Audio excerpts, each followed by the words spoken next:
Hello students. CBSE के class 10th का board देने वाले बच्चों के लिए एक बहुत ज़रूरी इन्फॉर्मेशन है। हालांकि ये इन्फॉर्मेशन 9th ऑफ दिसंबर को आई थी। ये एक सर्कुलर आया था सीबीएसई की तरफ से। तो आपके सब्जेक्ट टीचर्स ने तो बता ही दिया होगा, लेकिन मैंने सोचा आप लोगों को मैं भी एक बार बता दे रहा हूँ। तो ये इन्फॉर्मेशन दो सब्जेक्ट के बारे में है, दो सब्जेक्ट के एग्जामिनेशन के बारे में है, एक साइंस और दूसरा सोशल साइंस। चलिए देख लेते हैं कि इन्फॉर्मेशन क्या है, कायदे से इसको समझ लेते हैं।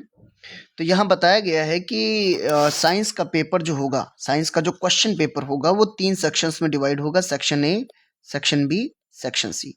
सेक्शन ए में बायो होगा, सेक्शन बी में केमिस्ट्री होगा और सेक्शन सी में फिजिक्स होगा। ऐसे ही हमारा जो सोशल साइंस का क्वेश्चन पेपर होगा वो 4 सेक्शंस में डिवाइड होगा।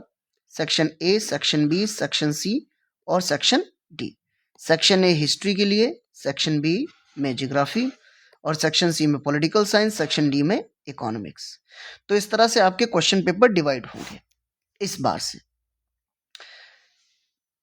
जो इंस्ट्रक्शंस हैं वो ये हैं कि आप क्वेश्चंस को आंसर बुकलेट में सेक्शन वाइज ही अटेम्प्ट करेंगे। यानी जब साइंस का क्वेश्चन पेपर आप दे रहे होंगे तो आपने अगर एक बार सेक्शन ए मेंशन कर दिया तो आप आगे आंसर बुकलेट में सेक्शन ए ही सॉल्व करेंगे। सेक्शन बी का कोई क्वेश्चन यहाँ पे सॉल्व नहीं कर सकते हैं। Once you are done with section A, अब आप आगे आंसर बुकलेट में सेक्शन बी टॉप मार्जिन में लिखेंगे, सेक्शन बी को सॉल्व करेंगे और सिमिलरली आगे आंसर बुकलेट में सेक्शन सी लिखेंगे और सेक्शन सी के क्वेश्चंस को सॉल्व करेंगे। आप ऐसा नहीं कर सकते कि किसी भी सेक्शन का क्वेश्चन किसी दूसरे सेक्शन में सॉल्व कर दें। जैसे सेक्शन बी का क्वेश्चन जो है आपने सेक्शन ए में सॉल्व कर दिया, या सेक्शन ए का कोई क्वेश्चन छूट गया था आपसे गलती से और आपने जब सेक्शन बी कर रहे हैं तो वहां पे उसको सॉल्व कर दिया। ऐसा नहीं करना है।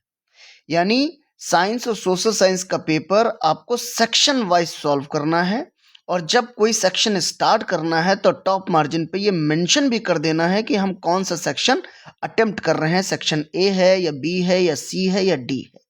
क्वेश्चन पेपर के उस सेक्शन का क्वेश्चन आंसर बुकलेट में उसी सेक्शन में सॉल्व करना है।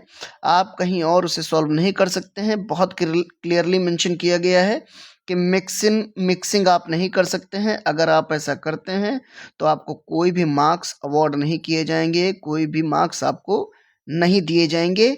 यहाँ तक कि अगर वेरिफिकेशन में या री इवैल्यूएशन में, जो कि एग्जामिनेशन रिजल्ट डिक्लेरेशन के बाद होता है, उसमें भी इन प्रॉब्लम्स को आपने ऐसी कोई अगर ऐसा कुछ किया है तो उनको एड्रेस नहीं किया जाएगा।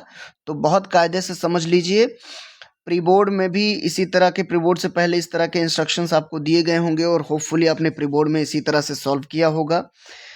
साथ ही हमारे जो सैम्पल क्वेश्चन पेपर हैं वो सीबीएसई एकेडमिक्स की वेबसाइट पे दिए हैं। मैं एक दिन बता दूंगा आपको कि हम कैसे pre board sample question paper CBSE academics की वेबसाइट से निकालते हैं।